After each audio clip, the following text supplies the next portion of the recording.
Hi, I'm Bob Tabor with Developer University. For more of my training videos for beginners, please visit me at devu.com.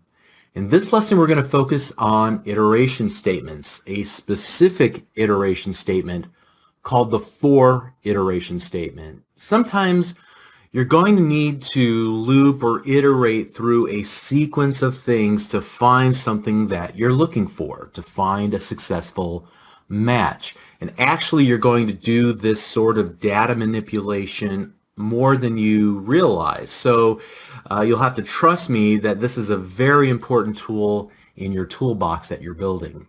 So as you can see, I've already taken the liberty of creating our project. I called it for iteration. Pause the video, go through the steps that you already know how to perform to create a new project, new console window project, and catch up with me. I'm going to begin to add some code here on line 13 in just a moment. Now, the syntax that we're going to write here in just a moment is possibly the most cryptic of anything that you've seen yet. And I'm going to be completely honest. Sometimes I get things a little bit mixed up myself, but don't worry. After we've struggled through it once or twice, I'm going to share the little secret that I use to get it perfect the first time, every time. All right. So having warned you about the complexity of the syntax, I'm still betting that you could figure it out and read it even before we actually attempt to run the application, even before I take the time to explain what each little bit of the application is doing. So let me write it out here, and then we'll try that.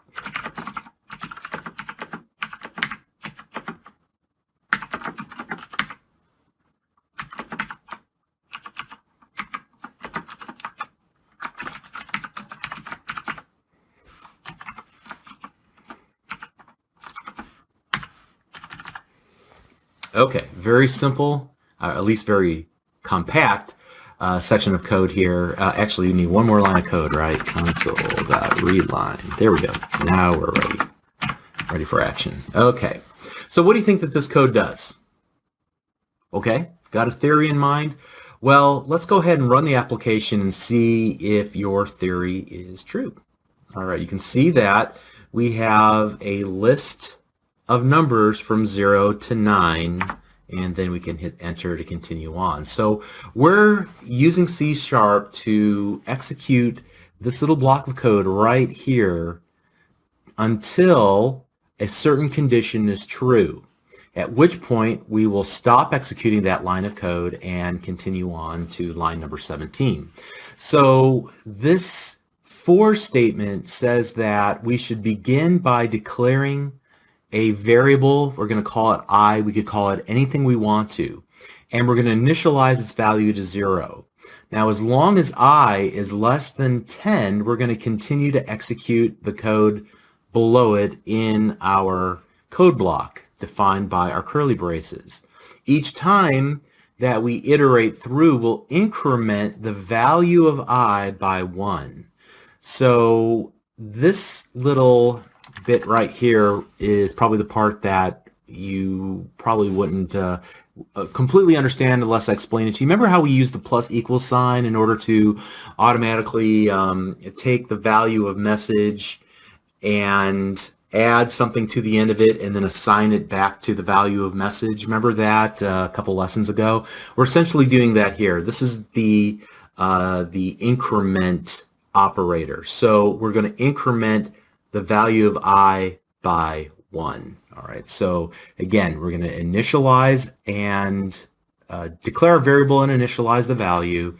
Then as long as this middle part is true, we'll execute the code below. And once we finish executing, then we will increment the value of I and then do that evaluation one more time. If it's still true, then we'll execute this code again. We'll increment I. If this is still true, we'll increment it again, and so on. All right, so that's how it works. Yes, this is cryptic syntax, but if you can just separate the three parts in your mind by remembering that there's semicolons that separate them, that can help. You know you're going to need to start off with some counter of some sort. You're going to need a condition, and then you're going to need an incrementer at the end. Okay. And again, I'll show you a way to remember this so you never forget it. But before we do that, let me comment out this line of code and give you a variation on this idea. This will be fun. So here we go.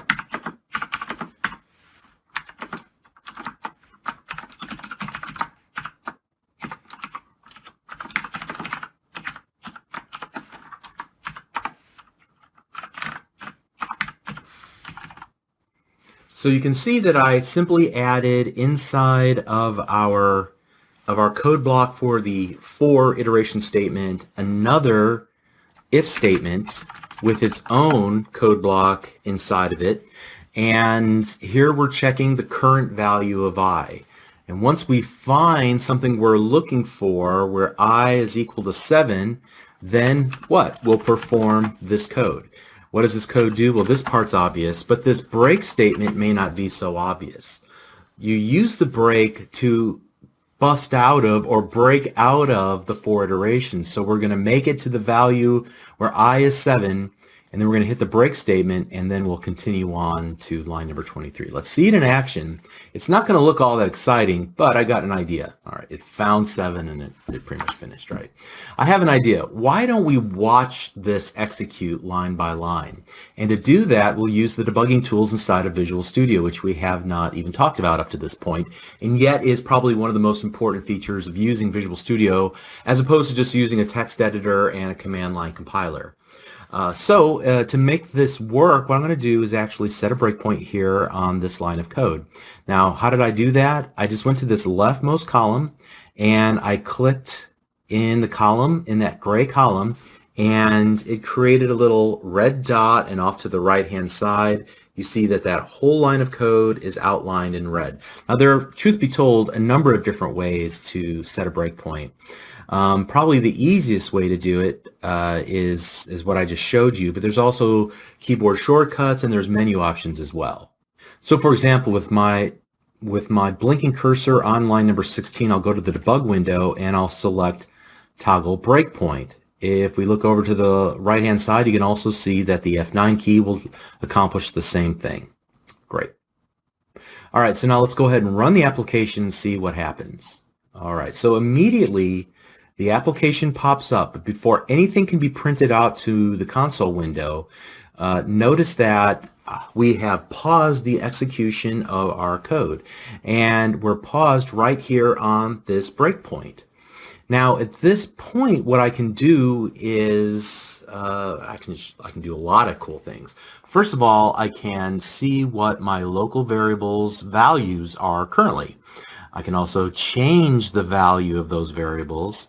I can monitor those values. I can change which line of code will get executed next, and a bunch of other things. Now, this is not a series on debugging. I could easily spend an hour showing you a lot of cool little features. However, what I do want to do is call your attention to this little window at the bottom. Currently, right now, we're in what's called debug time.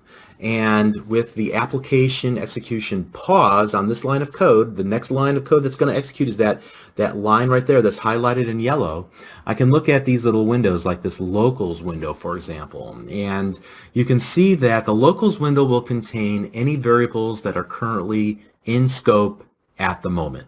So obviously args is something that we haven't talked about yet. Let's ignore that one. But what I want to focus on is the value of I. Currently, its value is 0.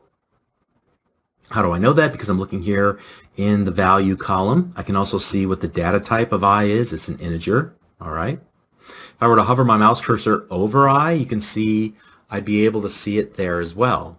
And if I were to go and pin down that value, I'd be able to monitor it as well in this little helper window. In fact, I can kind of drag it around here. Now watch what happens. Let me readjust some things here. I'm going to step through this line of code. Now there's a couple of different ways I can step through the code. I'm going to recommend that we only talk about step over for right now. When we learn about methods, we can step into and step out of, but for right now, this middle button right here, the step over or the F10 key on your keyboard, is what we want. So I'm going to click it once, and notice that we jumped from line number 16 to line number 22. Why was that? Well, the reason was because I was not equal to 7, so we didn't execute the code inside of the code blocks underneath the if statement, and we jumped to the end of the for code block. Now let's continue just to step through this. You're going to see that we'll increment I by 1. Now when we do that, notice what happened. The value of I changed from 0 to 1, and that change is indicated by a change in color. Whenever you see the color red, that means something changed in the previous line execution. The value of that variable changed from some other value now to the value of 1. We can also see this in this little mini window right here as well, how it is now turned to the color red. Now that we've incremented, we're going to do the next check to see, is I still less than 10? And here we're going to step one more time into our program. Here we're going to step and into line 14, which opens up our code block, and we'll do another assessment. Is I currently the value of 1 equal to 7? No. So we'll jump out of that if block and continue on. And we can just continue through this exercise until we reach where I is equal to 7. Now, truth be told, I don't have to keep hitting the step over button. I can just use this continue button, and this will just keep bringing me right back to the breakpoint. This basically says continue running until you hit another breakpoint.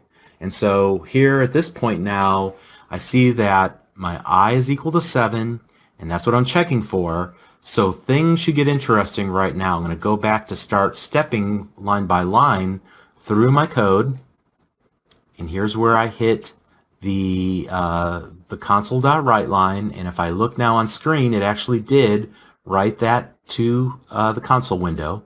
And now I'm going to step through the next line of code, and notice that it jumped out from the break statement outside to line number 23, outside of the for statement, to the console.read line. We can hit continue from that point on. Our application is still running until we hit the enter key on the keyboard, and then we've exited out. All right, very cool.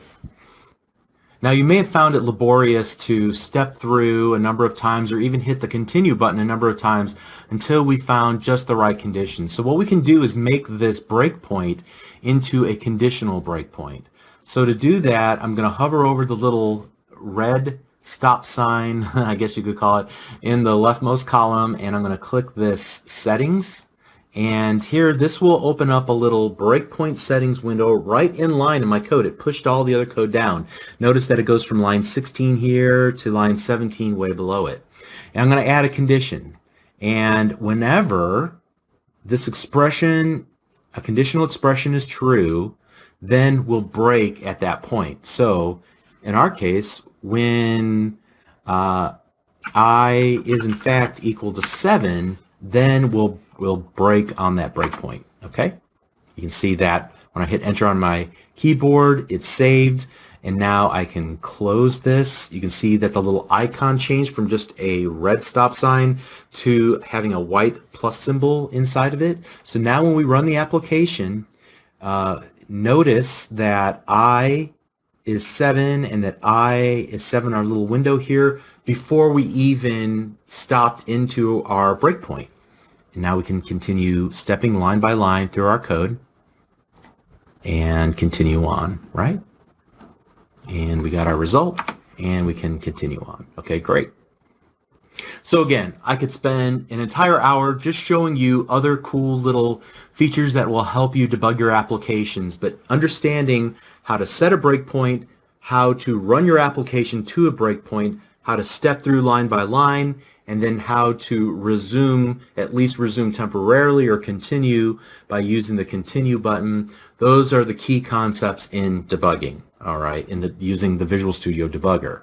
Now, let's go ahead and it'll turn off this breakpoint. From now on, what I want to do is just eliminate it. I can do that in one of two ways. To completely turn it off, I can just click on it, it'll go away. Or I can temporarily disable it by using this little icon that was next to the gear that we clicked earlier. And now you can see there's a little outline in the leftmost column and an outline around the line of code that had the breakpoint, but no longer are we actually going to break on that line. Okay, great. So let's do this. Underneath the for statement from before, but above the console.readline, I want to do what I promised you at the very outset, which was show you a foolproof way that you can get the syntax right for a 4-iteration statement, and truth be told, for just about anything else, by using a little secret code snippets. Okay, it's not that much of a secret, but you probably didn't know about it, did you? Okay. All right, so to do this, it's really easy. If you can remember, I need a 4-iteration statement. Just type in the word 4. You'll see that it pops up in the IntelliSense. And if you look after the IntelliSense pops up a little message to the right there, code snippet for for loop, note, tab twice to insert the for snippet. All right, let's do it. Tab, tab. Bam, and there we go. And notice that it went ahead and pretty much set it all up, although there are some parts that we're going to have to change, like, for example, the length. But I could also change, I don't have to use the value I for my iteration statement as my placeholder, as my counter, whatever you want to call it. I could call something like my value. And notice as I'm typing, and then I hit the tab key on my keyboard, it changed everywhere that was using the I variable label to my value. All right, very cool. Hitting tab also took us to the next spot in our code that we're going to need to replace, which was the length, or in other words, how many times should this for loop iterate? And I'm going to say we'll do it until my value is less than 12. Now, here again, we can use a number of different equality or inequality operators here. We don't have to use the less than. We could use the equal, or we could use the greater than, whatever makes sense for our application. But I'm going to keep it simple and leave it just like that. Once I'm done making changes, I can just hit the enter on my keyboard.